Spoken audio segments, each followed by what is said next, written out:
Nicole, I said it was a slow news day about an hour ago, No. and you know what happened? It happens every time we say that. Don't say it out loud. There is no such thing as a slow news day. There are 8 billion people on this planet, 195 countries, wars, climate change, corruption. There are endless things to talk about. But one of the things I will never get over is how shockingly little cable news actually talks about in a day. Because CNN broadcasts 24 hours a day. MSNBC, Fox News, 24 hours a day. That's 500 hours a week. We should have an amazingly informed population. But okay, we don't expect these stations to coordinate with each other, and the Ludovico apparatus required to make someone watch that much cable news is prohibitively expensive. But still, for each network individually, there is more than enough time to cover everything that is happening in the world. But they don't. These stories are all from October 1st. Spain's government has ordered a second lockdown of Madrid. Drones targeting Armenian guns. Azeri shelling wounded 2 French journalists from Le Monde. 837,000 Americans filed new unemployment claims in last week alone. Refused to extend a moratorium on foreclosures and evictions during the pandemic. I mean, the New York Times posts like 100 different articles a day. Once I started thinking about how to add up what news was released on a single day, I immediately realized it's just impossible. There is just a crazy amount of information coming out every single day. Thursday morning, an Azerbaijani helicopter was shot In Peru, Then you turn to primetime CNN. There is more breaking news tonight. CNN has learned that White House senior advisor Hope Hicks has tested positive for the coronavirus. President's closest aides, actually the closest aide to date, has tested positive for coronavirus. It is his advisor, Hope Hicks. There's Hope Hicks not wearing a mask. There's Stephen Miller, no mask. There is... So in 4 hours of prime time, they covered about 6 things, 4 of which were related, and that Hope Hicks story was covered by all 3 anchors. So let's say they covered, I don't know, let's be generous and say 5% of the news from October 1st. And my guess would be that Fox and MSNBC didn't fare much better.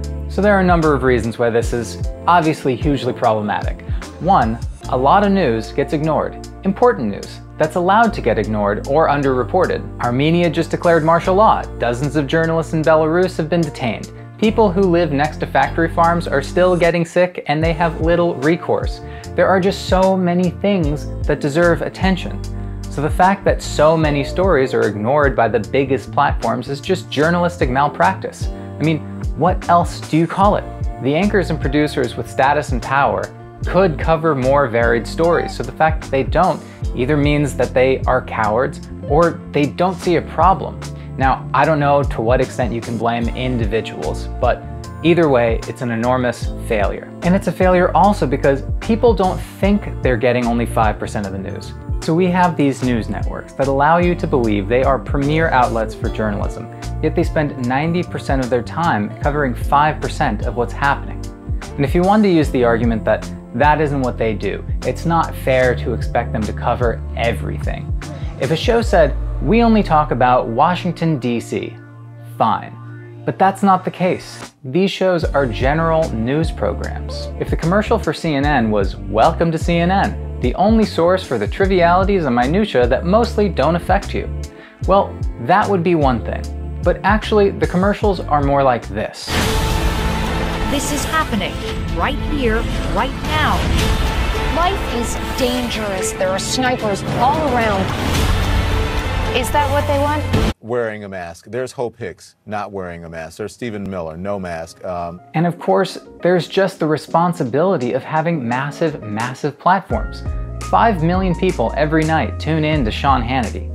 A congressperson only represents 750,000 people and is probably hated by 500,000 of those people. So to broadcast to 5 million a night who trust you is an amount of power that you should probably have to be elected to possess. And this is where I have to take a little bit of issue with this obsession with fake news and protecting people from it and teaching people how to parse it out. It's essentially media literacy, right? Which is just learning how to critically evaluate what you're reading or watching. Obviously, I'm not against that. But how do you teach someone to critically evaluate whether or not they just aren't getting most of the information that's out there? And even if they do know, is that going to change their watching habits? Are you going to stop tuning in to the show you enjoy? And why should it be on you anyway? Brian Williams is the one making $10 million a year to pretend to be a journalist. Now, I'm not saying all those stories I mentioned earlier didn't get covered at all. They may have. But what was the ratio? Did they get 3 minutes? An hour? I don't know. But I think if you've earned the trust of millions of people as a premier journalistic outlet, and you found 5 hours for Hope Hicks having COVID, but minimal or no time for all those other things, and also that's the case every day for years, I think that network should be dissolved. But look, the real reason this happens are reasons laid out in manufacturing consent. It's the advertising model, it's the sources they rely on, it's the fact that they hire people who put too much stock into the horse race of politics, and so on and so forth. So if you like this or found this helpful or entertaining, please subscribe. It helps other people find this. And now I'm going to hand it off to Wolf Blitzer. You were my sunrise on the darkest day.